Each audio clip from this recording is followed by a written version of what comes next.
Director Sir, Dean, esteemed faculty members and students. I am Akanksha Agrawal, a PhD scholar at the MNIT Jaipur, and it is my honor to warmly welcome you all to this Institute lecture series on behalf of MNIT Jaipur. Today, we are privileged to have with us our distinguished guest, Professor Ranjan K. Mallik from IIT Delhi. At this moment, I humbly request our respected Director Sir to kindly welcome Professor Ranjan K. Mallik with a sapling as a token of respect and gratitude.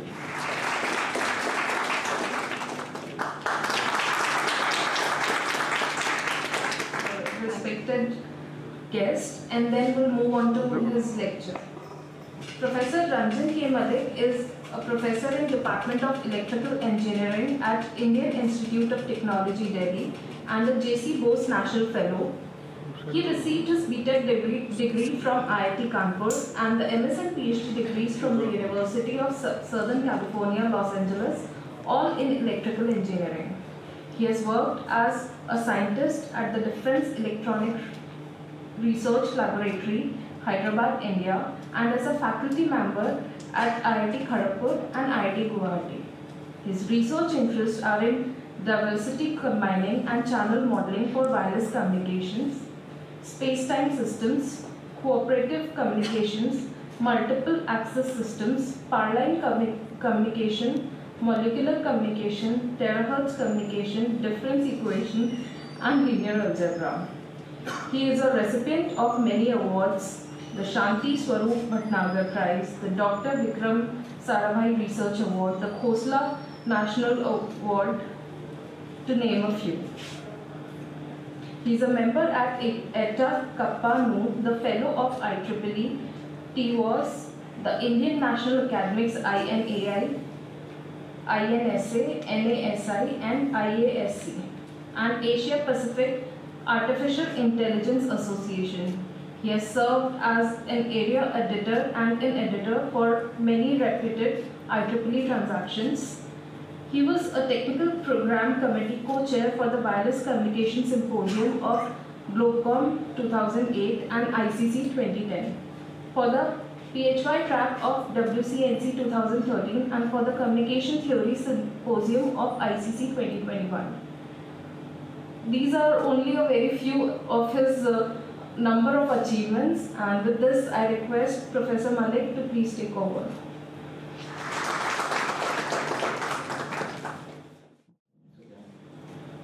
Thanks to Professor Padhi to invite me. It's a great honor and a great opportunity to visit MNIT Jaipur.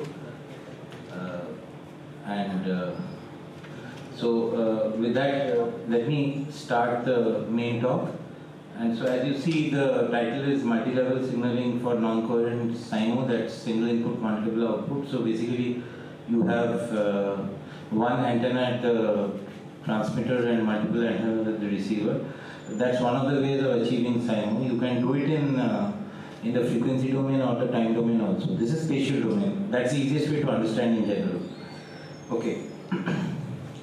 So this is the outline of my talk, and first I'll introduce the topic, then the system model, then the decision rule for the receiver, and then as special cases we'll consider amplitude shift keying and then frequency shift keying, and also look at the symbol error performance of both, and then we'll look into a new digital modulation scheme, which is amplitude frequency keying, and followed by some numerical results and concluding remarks. Okay, now what is the motivation? Of course, one thing you need to understand is that many of the receivers which are used for communications are coherent, that is, they co-phase the signals and using PLLs, that is phase lock loops. And that comes at some extra cost, and of course the performance is better than the kind of receivers we'll be talking about here. But the advantage of non-coherent receivers is that you don't need to estimate the channel to do the co-phasing. and as a result, your cost is lower and the complexity is also lower. So, and the reason why this has become important these days is, the proliferation of ad hoc networks and sensor networks, which you deploy in remote areas, and so obviously you can't have very computationally expensive receivers because you have something called battery life, right? So that is the main problem. So you are trying to save on battery, and you are trying to get some reasonable, decent data rate at low cost. That is the main motivation. Okay, and so now 2 ways of achieving non-coherent detection is either you vary the amplitude or vary the frequency. Phase is out of the question because that needs coherent detection. Okay, so these are 2 ways, and you can have combinations of both, and we'll be talking about amplitude frequency key. And recent developments of technologies like sensor networks, then multiple antenna systems, that is like SIMO and MIMO. That is, MIMO is when you have multiple antennas at both transmitter and receiver, and use of reflecting surfaces, mainly for relaying kind of purpose. They have made this kind of signaling important. And of course, most of the existing open literature on non-coherent SIMO covers space-time or multi-user constellation design spanning multiple symbols and systems with partial CSI, that is partial channel state information. Then orthogonal frequency division multiplexing systems, that's OFDM, and systems using reflecting surfaces. And this is not the focus of our work, so we'll consider symbol by symbol detection simple system and look at things at a more fundamental level. Okay, so for the case of signaling each symbol interval with an information bearing symbol waveform belonging to a constellation size of M, and with each of the waveforms transmitted with the same a priori probability, so we find the decision rule, and we find the union bound and the error probability, because we are talking about generalized framework, so we are not considering a particular signaling structure. So that is the best you can do. For specific cases you can get error probabilities, but otherwise you have to just take the union bound. And so because that is approximately the SCP for high SNR, high signal to noise ratio. So it's good enough in a generalized framework. So 3 sets of parameters that determine the symbol error probability. They are the energies of the symbols and the correlation coefficient between symbol pairs. So you have M symbols, so you have obviously MC2, that is M into M minus 1 by 2 correlation coefficients, right? And the union bound is obtained as a function of 2 sets of parameters: the normalized energies of M symbols and the correlation coefficients. Okay. And we discuss ASK and FSK, that's amplitude shift keying and frequency shift keying as special cases. And new AFK scheme is also discussed. Okay. So this is a system model. So we consider a single input multiple output system with L receive antennas, which can be called L spatial diversity branches, using M-ray signaling, that's using M levels, for communication over a flat radio fading channel. So radio fading occurs in mobile wireless communications when you have diffuse signals only, no direct line of sight. Okay, it's a common and simple fading model. So we'll not go. Other fading models are also available, but we'll not go into those complications here. And so non-coherent symbol by symbol detection, which does not require channel state information, is performed at the receiver. And so if you consider a symbol interval 0 to Ts, which is the TS is the duration of the symbol interval, the complex baseband signal received at the LF diversity branch at time t in a symbol interval of duration Ts is given by, it's basically the sum of the signal plus noise. Additive noise is always there, so NLT is the additive noise and HL is the fading coefficient. and ST is the information bearing symbol. So essentially you are receiving replicas of the same signal over multiple branches. So that is what you do in diversity reception. So that at the same time all the branches will not fade together. Okay, because in a fading channel what happens is that the amplitudes fluctuate randomly, and that is a problem. And so you use this diversity method for combating fading. So ST is the information bearing symbol waveform,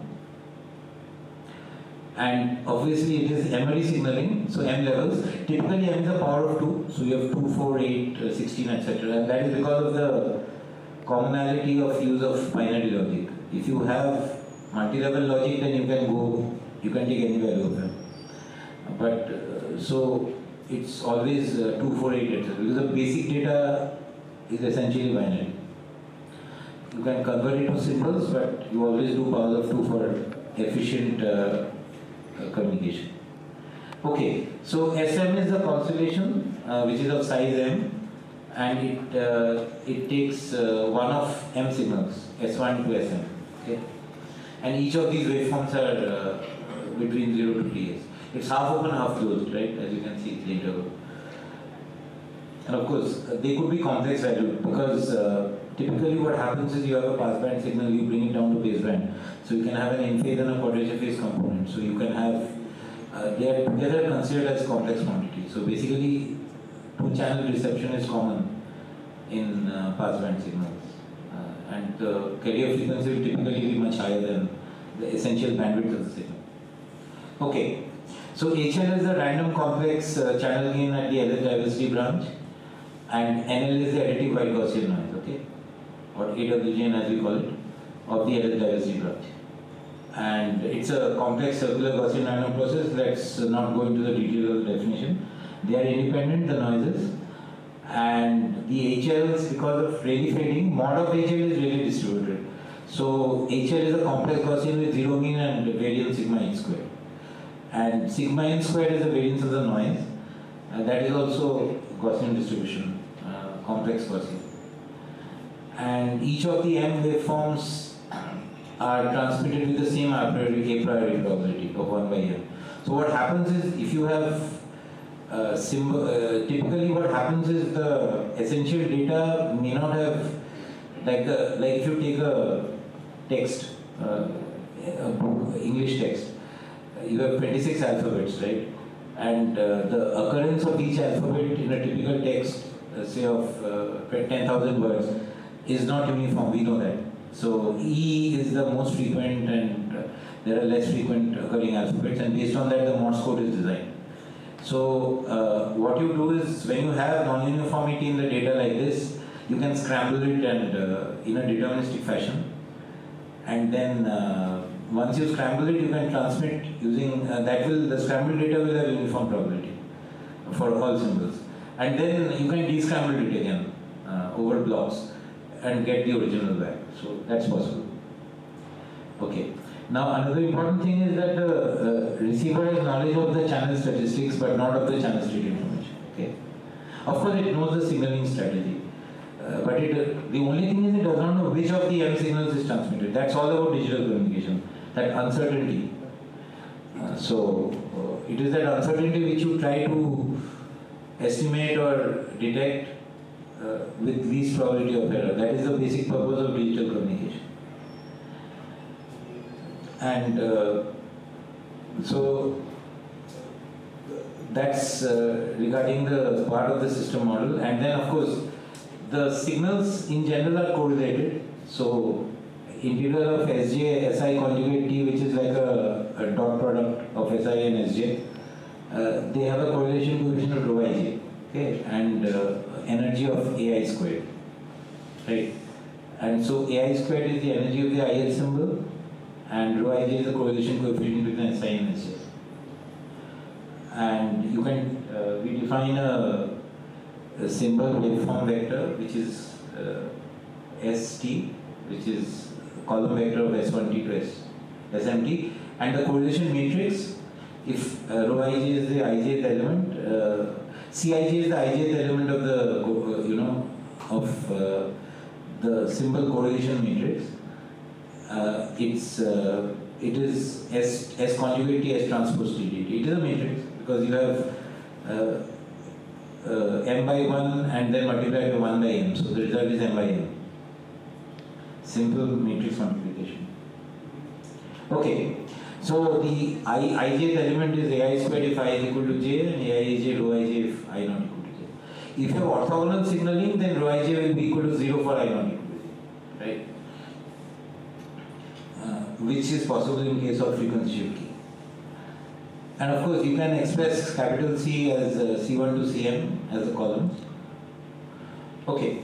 Now, the received signal can be expressed as a vector. Okay. For the LS diversity run. So you have RL, which is integral of RLT S conjugate TDT. Okay. And what happens is, if the mth signal is transmitted, then this XLM, that is the value of RL, and that has a distribution of, again, it's a complex normal vector with zero mean, and this is the covariance matrix, sigma h squared Cm Hermitian plus sigma n squared C. I'll skip the details. And of course, x1m to xlm are independent, okay, overall. Now, the signal space dimension, that is the number of independent basic signals which you need to represent the signal space, is in general we represent it as k, and it will be less than or equal to the constellation size. Okay, at the most it could be 1. For amplitude shift keying it is 1. For frequency shift keying it is m. Those are the extreme cases. In between it is possible to have something in between. So when k is equal to m, then C is non-singular or invertible. K is less than m, it is singular. Okay. So you can represent each of the signal S1 to Sm as a set of basis vectors in terms of set of k basis vector basis signals. Okay. So phi 1 to phi k, and so this phi j phi I conjugate will integrate to 1 if phi equal to j and 0 if phi not equal to j. The standard orthonormal basis, and the basis vector is phi t. So you can look at the projection of the signal on the basis, etc. I'll skip those details. And ultimately, the decision rule, which basically is that based on what you receive, that is RLT, R1T to RLT, R capital LT, and your knowledge of the statistics of the channel and the signaling strategy, how do you decide which of the signals is transmitted? That is the basic decision rule for any digital communication receiver. So here, this is the way it is expressed, that if RLT is received, then you correlate RLT with phi and then multiply it by this inverse of the matrix, and then again multiply it back with the correlation term, plus you add a bias. So you do it for each n. Okay? So if there are 4 signals, you do it for 4 times. And whichever gives you the minimum value, you declare that signal is transmitted. That's all. So that is your decision rule. Okay. So we can simplify this decision rule, and so if you simplify it, of course this inversion can be done in closed form. It's called the matrix inversion lemma. It's a rank 1 perturbation of a non-singular matrix. There's a general result. I'm not going to the general result, but it can be this matrix inverse can be expressed by the one on the right side, and you can simplify the decision rule, and finally this is what you do. Okay. So this is the optimum decision rule. So if you are given, if you know S1T to SMT, S capital MT, and you know R1T to RLT, and you know the channel statistics, and you know the statistical parameters, right? Sigma h squared, sigma n squared, and the amplitudes A1 squared to AM squared.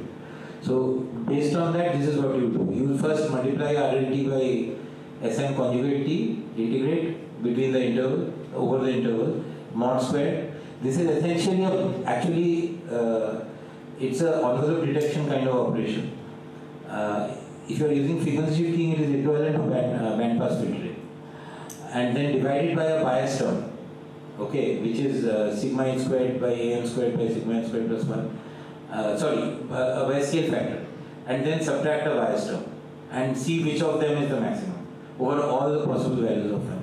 So this standard, way of representing a receiver in digital communication. So now the important thing is it has two important properties. It does square law combining as in an FSK receiver. Maybe can I have a pen or something? No. You have a pointer? Oh, no, pointer. It doesn't matter. Okay, I'll. Okay, thank you. Okay, so basically, this is for L, right? And then you are summing up. So this is basically the combine over the branches. Because you're doing multi-channel research. And then you have a scale factor and then you have a bias. So first is the square law combining. This operation is square law combining because you are taking mod square of the integration. And then after that you are scaling it. So this is the square law combining. FSK receivers typically do that. They do square law combining in equivalent to 5%. Because each of them will represent a particular code in receiver.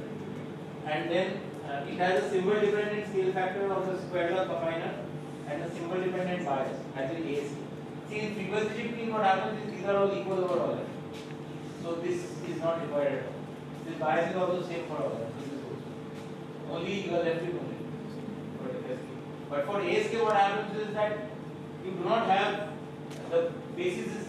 You have just one basis element because the dimension is one. So in that case, you have this operation, this and this in ASK. But you do not have, that you just have a scaled version of a single function. We'll see. I will need it again. Yeah. Sure, thanks. Right. So I hope my voice was loud enough. I don't need a mic always when I'm taking a class, even if it's a class of 300. So you can understand. Okay. Yes. This semester I'm teaching a class of 300. Yes. Single lecture. Half the semester, other person has taken over now. So anyway. Okay. Right. So let's look at ASK. This is so the advantage of this analysis is that we have put the general non-coherent detection in a common framework for fading channels. For AWGN, the results are known. Additive just AWGN, no fading. There you don't need this. You just have a single branch reception. Okay, you don't need to have diversity for AWGN. So you have in a general framework, and you can, try out different modulation schemes which combine both amplitude and frequency variations. That is the advantage. Without that, you would not know what is the best thing to do. So now let's look at ASK, just amplitude variation, no frequency. So in this case, SMT is just AM times phi t. So the base, as I said, you have a single element. So every waveform or every symbol waveform is just a scaled version of the same function. Okay. So AM is it's a one-sided ASK. Okay. Typical ASK they use for coherent detection. You use like plus minus 1, plus minus 3, plus minus 5, plus minus 7. That would be like if you have 8 ASK. So equidistant constellation, and you have both plus and minus. That is done to have lower average energy for the same distance. If you use one-sided, average energy will increase if you have the same number of symbols. But in non-coherent detection, you have no option. You have one-sided. So you have like 0, 1, 2, 3, etc. So that's a crude way of saying it, but essentially your AM is always non-negative, okay? So first one could be 0, first level, and then the subsequent levels are in ascending order, okay? Without loss of generality. And in this case, Cij becomes Aij, and the Roijs are just 1, you know, it's like a degenerate case. Now, what is the bandwidth of phi t? Well, it's a low pass signal and it's one dimensional. You can, see, there is no uniform definition of bandwidth. There are many definitions, but the most robust is RMS bandwidth. But here we are talking about general waveform phi t, which can be any shape. So spectrum could have any shape. So we just take it as 2 by Ts, just twice the reciprocal of the time. The bandwidth will be proportional, inversely proportional to time, or at least if the time increases, bandwidth will decrease, the time duration. So that is a general trend, so we take the bandwidth as 2 by Ts. If you take a rectangular waveform as phi t and you, that Fourier transform will sync, and if you take the null to null bandwidth, it will be 2 by Ts. So that's what it gives you 2 by Ts. This is just to give an idea. It could be some scaled version of 2 by Ts, doesn't matter. But you have an idea that what the bandwidth would be. So the decision rule simplifies now. You can see, you just have this RLT, integral of RLT phi LT, phi conjugate t, you just sum over L, small l, and then scale it at the bias minimum. I mean, you can change the maximum to minimum by just putting negative signs, it's not a problem. Here there is some manipulation, some mathematical step is required to go from this minus with maximum to plus with minimum, but I will not go into that. It is there in my paper, which I will just tell you at the end. Okay, so this is the decision rule. This is the standard ASK decision rule for daily fitting. Okay. Then let's look at FSK, that's the other extreme. So we are using M tones. Okay. So by tones, we are taking as complex exponential functions with frequency. Fc is the carrier frequency and Fm minus Fc is the baseband frequency of the baseband signal. Okay. So so A times complex exponential Fm minus Fc and Fct divided by root of Ts. That's a normalizing factor, and then Fm is the frequency of the mth waveform and Fc is the carrier frequency. And K is M here. In the previous one, K was 1. And all the amplitudes are equal, and the frequencies are in ascending order, and the bandwidth in this case is Fm minus F1 plus 2 by Ts. Okay. So you see, the main thing which you can see by comparison, the bandwidth is much more for FSK than ASK. Okay. So that's a cost which you pay, and the performance is also better. So Cij is this and Roij is this. So those we can just play over. The smallest for a given F1, for orthogonal MFSK, you should have Fi equal to F1 plus I minus 1 by Ts. So you can have F1 plus 1 by Ts, 2 by Ts, 3 by Ts, like up to M minus 1 by Ts, the frequencies. And the minimum bandwidth of orthogonal MFSK is M plus 1 by Ts. Okay. You can have lower bandwidth FSK, but they'll be non-orthogonal. Okay. So, and obviously lower performance. So it's always an engineering trade-off. Okay. There is nothing like this is best and this is worst. So if you can afford bandwidth, you go for this FSK. If you cannot afford bandwidth, you want a simple receiver, you go for ASK. You have to sacrifice the performance in ASK. That's all. Okay, so the decision rule is very simple in FSK. You just have RLT with this integration. There is nothing, no bias, no scale factor addition or nothing. Okay, so it's just a simplification of both are simplifications of the general decision rule. Okay, so, thank you. This actually, yeah. This one. Okay, so now let's look at the singular performance. I will quickly go through the details because there's no need. There are a lot of mathematical details which it's not required to understand the essence.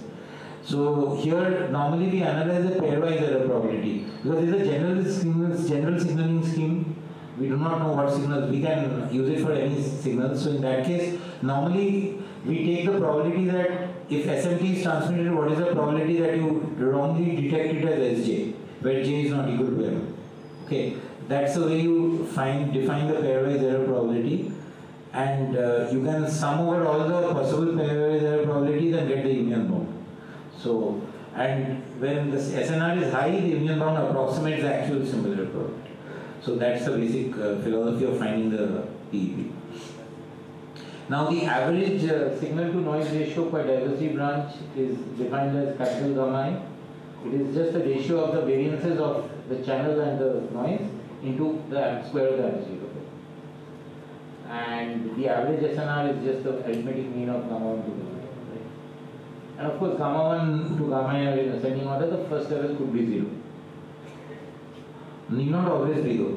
Okay, so the probability of the pairwise error probability is defined normally like this. You have that quantity x which came from the, from which we obtained the decision rule. So I will not get back into that. So this is the pairwise error probability. These are random quantities.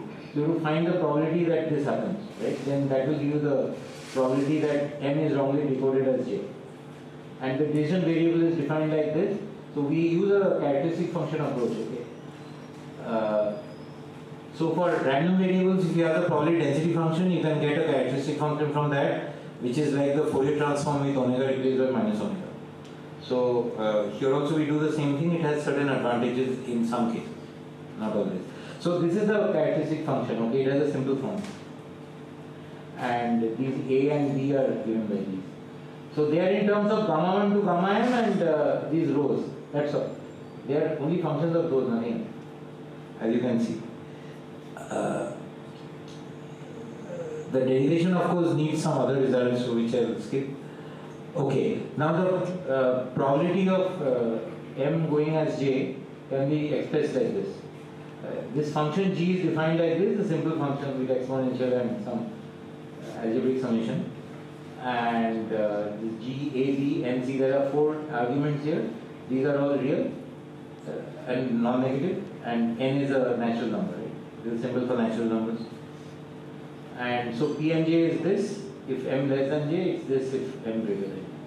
So that's a pairwise error probability. And so the union bound is obtained from the pairwise error probability is like. Okay. So this is the best you can do in terms of performance in the generalized form. Okay. So it's a function of the AMJ, BMJ, which are functions of those gammas and rhos, and you have this term, and L is the number of diversity branches. So, if m equal to 2, then you will have only one term here and one term. That is enough. If capital M equal to 2, that is binary case. So you will have only one, small m equal to 1, and this will only be equal to 2, right? So similarly here, this will be 2 and this will be 1. So you have 1, 2 and 2, 1. These two terms. That's it. Okay. So now that's the general case. Now for ASK, the probability of a symbol error can be exactly obtained. So I'll not go into the derivation, and that is there in another paper, not from the paper from which this material is taken. That was published earlier. So, so this is the probability of error for ASK, and this eta is defined like this. It's basically gamma m plus 1 by gamma m plus 1, the ratio. So what happens is, one thing it's essential to understand is, unlike in coherent detection where the performance depends on distance between signals in a constellation, in non-coherent detection in relief fading, the performance actually depends on the signal plus noise ratios. Okay, this is basically a ratio of signal plus noise. This one between the symbols, right? So that's the main thing. This plus 1 comes because this is sigma h squared, am squared, a m plus 1 whole squared plus sigma n squared. No? So it's signal plus noise ratio.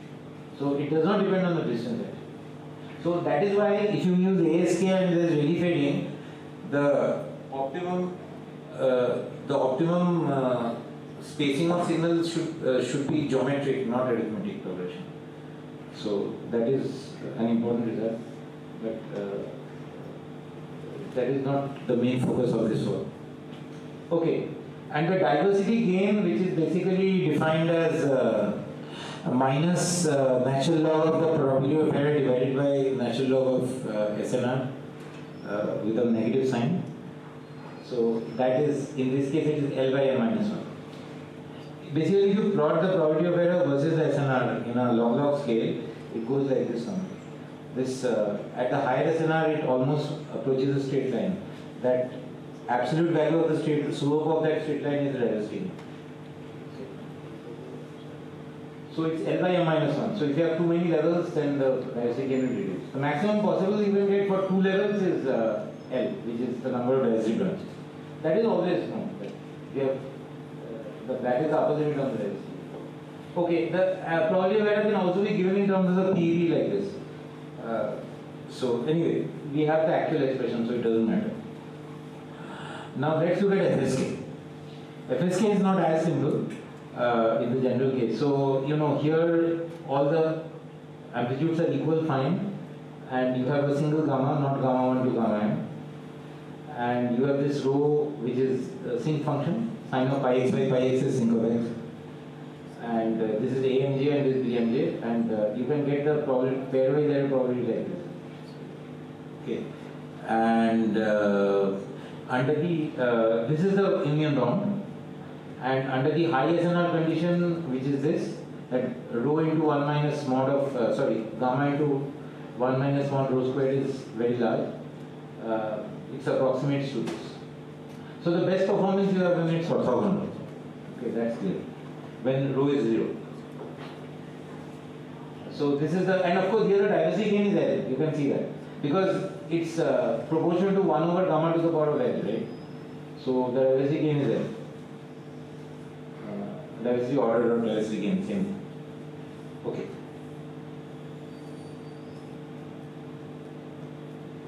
Better than ASK in performance, error performance, but worse than ASK in bandwidth.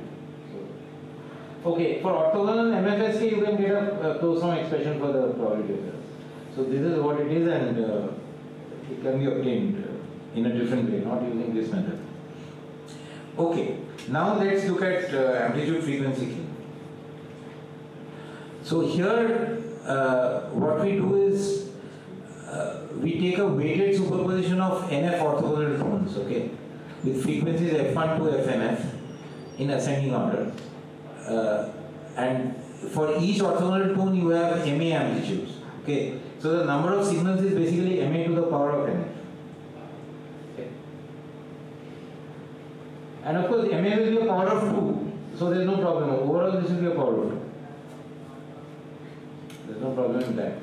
So now, how do you represent it? That is the next question in general. So, you have MA amplitude levels, small a1 to small ma. And each of them, each tone varies over these amplitudes. And since the tones are orthogonal, they can be separated out. There is no problem. So that's what you do. Now here, the advantage is you can be flexible with bandwidth as well as with error performance, depending on what your needs are.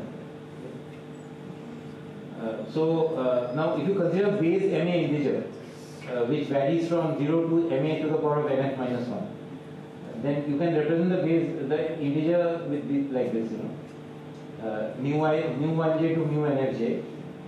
It's like NF symbols, or it's not NF is, it's like NF bits, but here you do not have NF bits. You don't have a bit which is only say typically 0 1. You have MA symbols for each, right? So M1j is the least significant digit and MNFJ is the most significant digit. And so the integer j can be represented like this. Sigma of I equal to 1 to NF, mu ij, MA to the power of I minus 1, right? Just like you represent the actual decimal value of a binary number, right? Similarly. In the case of binary case, you will have 2 here, right? MA will be 2. So the waveforms will follow this pattern. We call them, we do not See, psi j plus 1 t will be like this. These are the amplitude levels and these are the tones, okay. This is a complex baseband signal, so that's why it's Fi minus Fc. The actual frequency is Fi. But when you bring it down to baseband, you are subtracting the frequency of the carrier. So that's why it's there. So these are the waveforms. And j will be 0 to m to the power of nf minus 1. This is the general representation. But the thing is that since normally the way we represented initially using S1 to Sm, we assume that the energies of each signal are in non-descending order, right? So here we do not know whether they will be. So that's why I'm using a different symbol. So Fi is the ith frequency and A mu ij plus 1 is the mu ij plus 1th amplitude. And X is the carrier frequency. So this is the ith frequency and these are the amplitudes for each tone. Okay, now here the bandwidth will be just Ns plus 1 by Ts, much lower than the original Fsk value.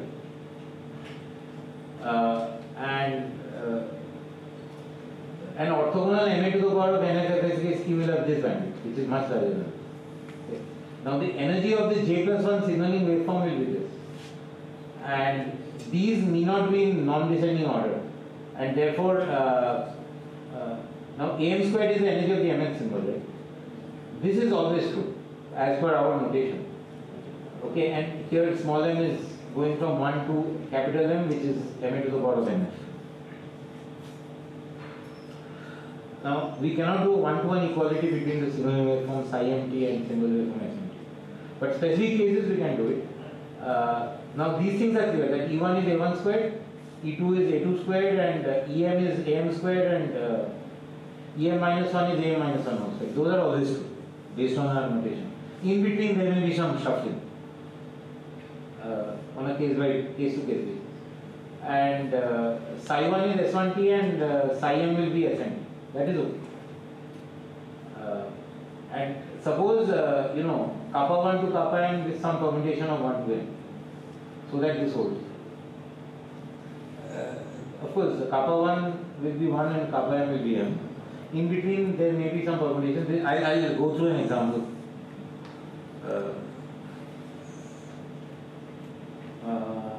Yeah. So Am squared will be E kappa n, which is this, and Smt will be psi kappa n. Okay.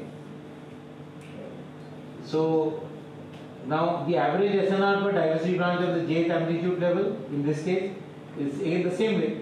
You have multiplied by Aj squared and the scale by sigma h squared by sigma h. And this is gamma n in terms of this small gamma.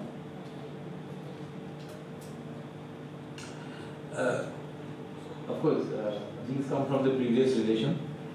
This is an example. Ma is 2, Nf is 3. Okay. So we have 8 levels, and this is mu1 0, mu2 0 will be this, like this. It will go like this. We have taken 2, so it's 0, 1 you can take as a level. So it goes like this. And you can see E1 is 3A1 squared, E2, E3, E5 are equal, E4, E6 and E7 are equal. And so what happens is that in this case, your gamma to gamma it will be in descending order, but E1 to A will not be in non-descending order. So you have to, it will, basically what will happen, your any permutation of 2, 3, 5, you will have 1, then any permutation of 2, 3, 5, and then you will have any permutation of 4, 6, 7, and 8. So basically you will have E1, then for example you have E2, then you will have E3, then you will have E5, then E5, and then you will have E4, E6, E7.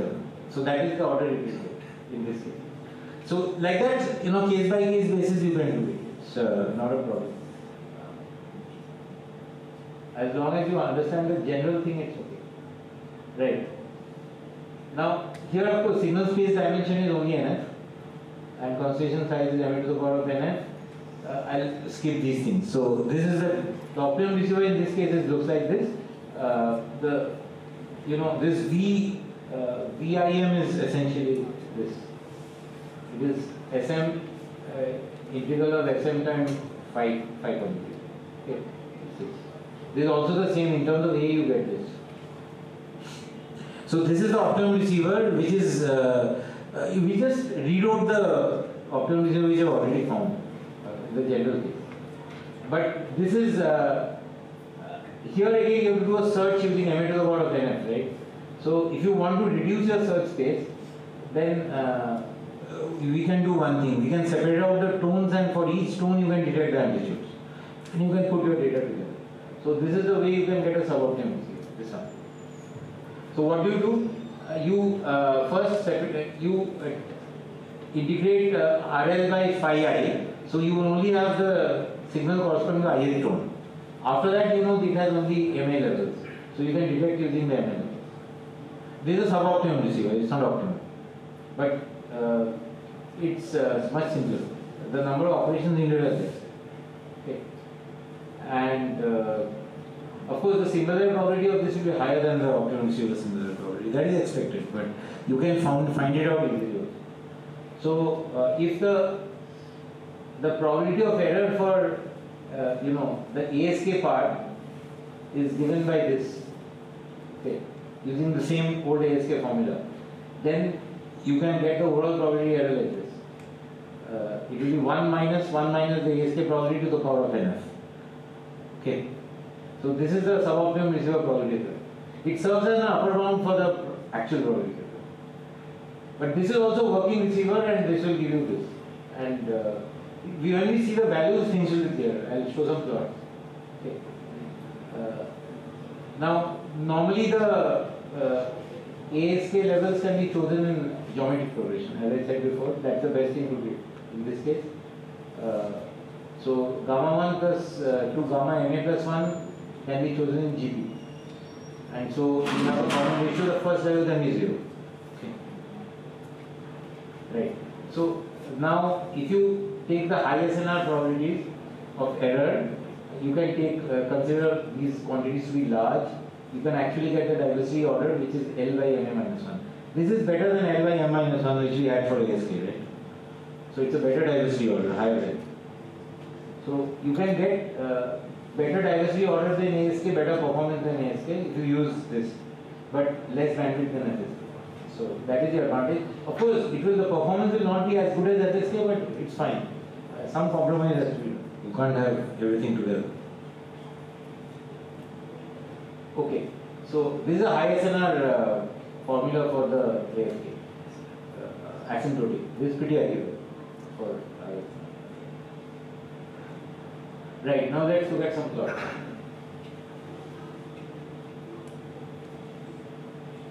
So, this is a plot of union bound of 8 FSK. This is normalized bandwidth, okay? And also the actual SCP of 8 FSK for orthogonal FSK for L equal to 4 and 8. So, these plots, the black plots are for L equal to 4 and the blue plots are for L equal to 8. Okay. Obviously L equal to 8 performs better, that's expected. So the first one is the, as you increase the bandwidth, as you are increasing the bandwidth, the performance is improving, as you can see. And the orthogonal case is 9, and the bandwidth is 9. Now I know in this case. Yes, that's also.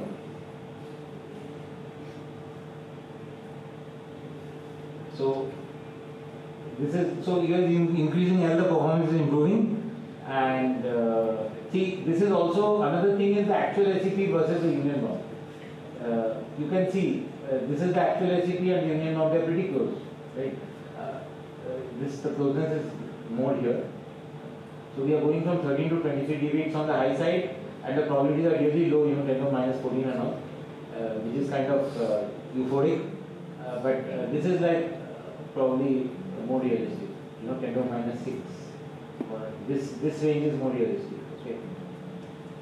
But the reason I put this is just to show the asymptotic value accuracy, the asymptotic accuracy of the union bound. Okay. So I'll skip those explanation. This is just for calculation of the diversity order. So you can see the actual calculated diversity order from these curves is, for the upper curves is that is equal to 4. You have 3.78, 3.9, close to 4.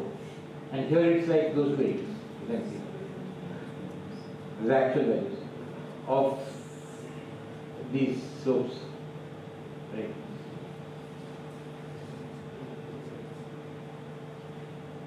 Okay, this is a 16 FSK. Then you have 4 to the power of 2 ASK. 16 ASK, then 4 to the power of 2 ASK. That means 4 ASK levels and 2 FSK tones. Okay. And non-orthogonal 16 FSK. So you can see here, this is the first one is ASK, 16 ASK. Pretty bad, right? Then the next one is non-orthogonal 16 FSK SCP union tone, which is this one. Okay. Then this is 4 squared AFK, SCP upper bound, and this is the actual 4 squared this diamond curve. This is 4 squared AFK. So you can see this is ASK, this is 4 squared AFK, and this is 16 FSK. So of course there is, for lower SNRs you can see that AFK actually performs better than FSK. That is also true, but asymptotically as you go higher up, FSK will overtake. And of course the diversity order of ASK is very poor. This is better, this is the best. That's okay. But this is pretty high, 22 dB. So if you are going say 16 to 20 dB range, ASK can perform better than FSK. So why the hell will you use so much bandwidth? You don't need it. Right? So that's the basic idea of using ASK. So, but of course, ultimately you will not go up to this. 30 dB is too high. 30 dB is like 1000, SNR 1000. Very high. Okay, so this is another plot. This is 16 ASK 2 to the power of ASK. Okay, earlier we had 4 to the power of 2, now it's 2 to the power of 2. And here 16 FSK. So this is the ASK plot. See, here 2 to the power of 4 ASK will not perform as good.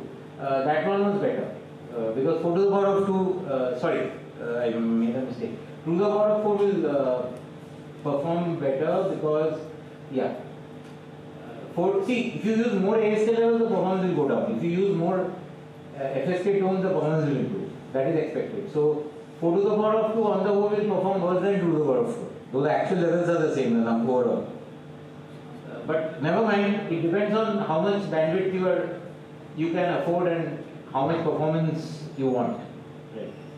So it's the same 4 curves, but just with 4 to the power of 4 ASK. So only the ASK curves are different.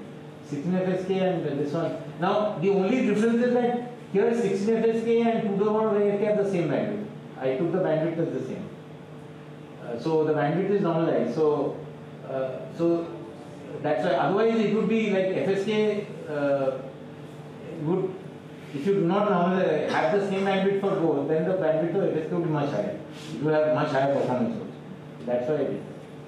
And so I did not get all the plots because these are simulation results actually. The ASK results. That's why I don't have so many points. You have to run too many. You probably need a supercomputer. With a normal desktop or laptop using MATLAB, you cannot do too many runs in a reasonable span of time. That's why I did not go too many points. But you can see that the union norm is reasonably close to the actual value for ASK. So this is ASK, and this is ASK, which is really bad.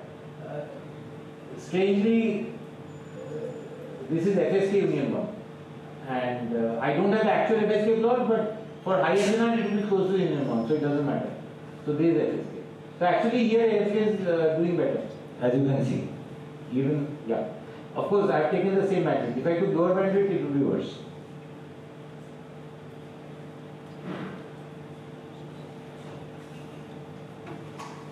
And in the previous plot also there is a range in which ASK is better than FSK. You can see that. So this is 64 ASK with 4 to the power of 3 ASK and 64 FSK. Similar trend, Again, you have a range in which ASK is better, right? If you go beyond this, then of course FSK will cross, and it will, go down further, faster than AF. But still, this is up to 30 degrees, so you're not going to go beyond this. You will possibly maximum go up to 20, maximum 22 degrees, maybe. That's it. So you're good with AC. And this is 2 to the power of 6 AFK. Okay, that was 4 to the power of 3 and 2 to the power of 6. Both have the same number of levels, right? 64. So these are the plots. Again, you can see the advantage of using AFK. It's the best one within the range of the interest. Right. So these are the extensions of the same plot. Diversity order we have already seen. The ASK will be L by M minus 1, FSK will be L, AFK will be L by MA minus 1. That's it. So I'll just skip these explanations. But so the conclusion. So we have seen that for a non-coherent CMOS system with multi-level signaling and subject to AD feeding, there is a generalized optimum decision rule, and we have a closed form expression for the similar union one. And using MA amplitude levels and MA orthogonal tones, we have a new scheme MA to the power of NF AFK. Its diversity order and high approximation expression is also there. And we have seen through numerical results the advantage of using AFK. Okay? So it has considerable advantage over FSK in terms of SNR gain and bandwidth. And they have a tremendous potential for new hybrid signaling schemes, which can enable performance enhancement. So,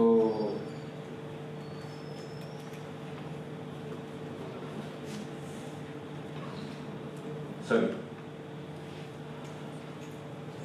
Yeah. So this is a reference. There is one paper which I had last year in transaction wireless communications of materials from this paper. ASK derivation, etc. So that analysis is there in another paper. That's a 2014 paper, many years back.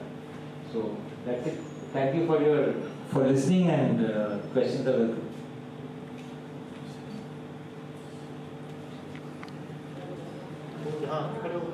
Yeah, ASK it is not so bad actually. Comparison of it looks bad. I have a paper exclusively on ASK that if you look at that in 2014, it did not. I compared with FSK and AFK, right? So obviously it will look bad. I see ASK is very bad and FSK is very good. Yes. I'm combining them. I should get something average. How is AFK? No. See, good and bad. FSK is better in terms of error performance, but you also have to see the bandwidth. Na? Bandwidth high means that is not good. FSK should have. FSK has the highest bandwidth required. AFK has less. Na? How is it getting less error? Huh? How is AFK getting less error than FSK? No. Actually, there is a crossover which is at very high SNR. That is the thing. See, it's not like whenever there is an unequal diversity gain, there is always a crossover point. And that is what we take advantage of. If you try to shift the crossover point beyond a certain SNR range, you are good. Because you will not operate in those SNR ranges, so you can do better. That is the trick. If you have same diversity gain, then you only have parallel curves asymptotically, then it's a problem. But the moment there is a disparity, you can use the lower diversity gain result, the scheme over the other one. Because if you are, that's why you have to choose the parameters, the crossover range is much higher. So then in that range you don't operate, that's all. Yeah, it's because, actually diversity order is not everything, but in communications a lot of people are obsessed with diversity order. That's why we find these out. But actually it is not that important always. What matters is actually your operating range error probability. That is what is important. But unfortunately many people don't understand it. Yes, sir. Yeah, thank you.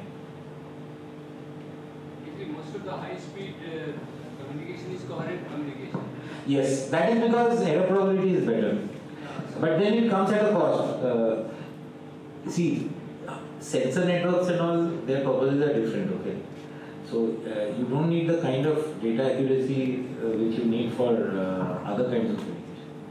So that's why, and especially even for voice, you don't need that accuracy. You see, it is only for Other kind of data, sometimes you need batteries. Especially when it's like banking transactions maybe. Yeah. Voice and this thing you can do with less. Like this multi-level signaling, how it will, with the low, you can say low power consumption of focusing on, No, it's lower power, yes.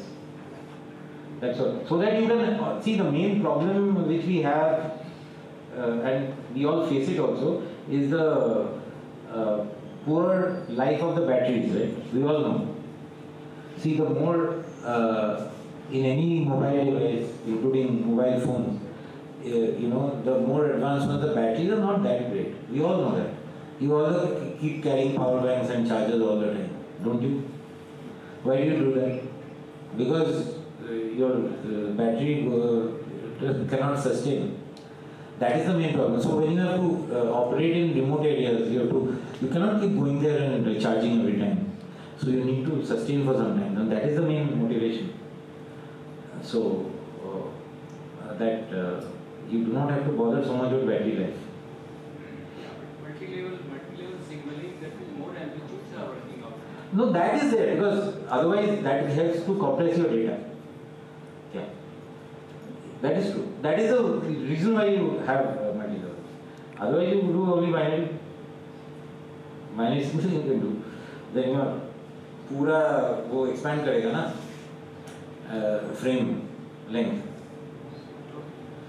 Then you try to reduce the time and increase the bandwidth. So see, it's a trade-off. Right.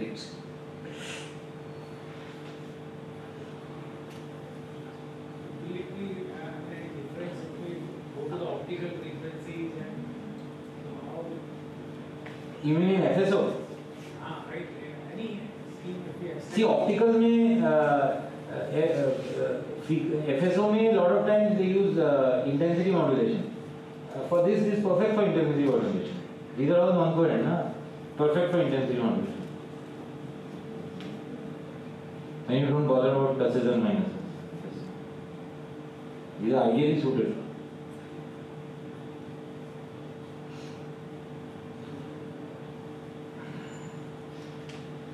Something I will say related to that DP geometric progression. So is it necessary to have that ratio in geometric? Yeah, because ASK, non-coherent ASK, if you use in fading channels, really or otherwise, I don't see for other fading, I have not, for Nagagami I found out it is also geometric optimum. Other fading I do not know, you have to find out, but it is certainly not arithmetic progression. Mathematically, I mean. See, AWGN channel, see, it is asymptotically geometric. Actually, you have to compute and find out, but as geometric more or less works reasonably okay. For arithmetic, for AWGN channel, if you use non-coherent detection, arithmetic progression is the best asymptotically actually. It is not the absolute thing. I mean, you can again recalculate and see. For low SNRs, arithmetic progression is actually not the best, but asymptotically it is the best. So generally, it is a common practice to in AWGN to use arithmetic progression, right? So it is okay asymptotically. But for fading channel, it is very important to change your progression. Otherwise, with ASK you perform very badly. So people don't realize it also, unless you see the advantage of doing it. Yes. That paper came out in TCOM in 2014. Is there?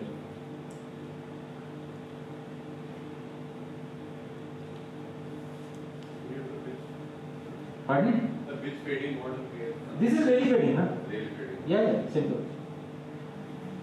I have worked out only ASK for Nakagami fading. But that paper is not yet published. I mean, I have submitted. But that is also geometric asymptotic. But for other fading, I have not tried. I have done for correlated also, correlated fading. This is independent fading. Na? I have another paper on correlated fading for ASK.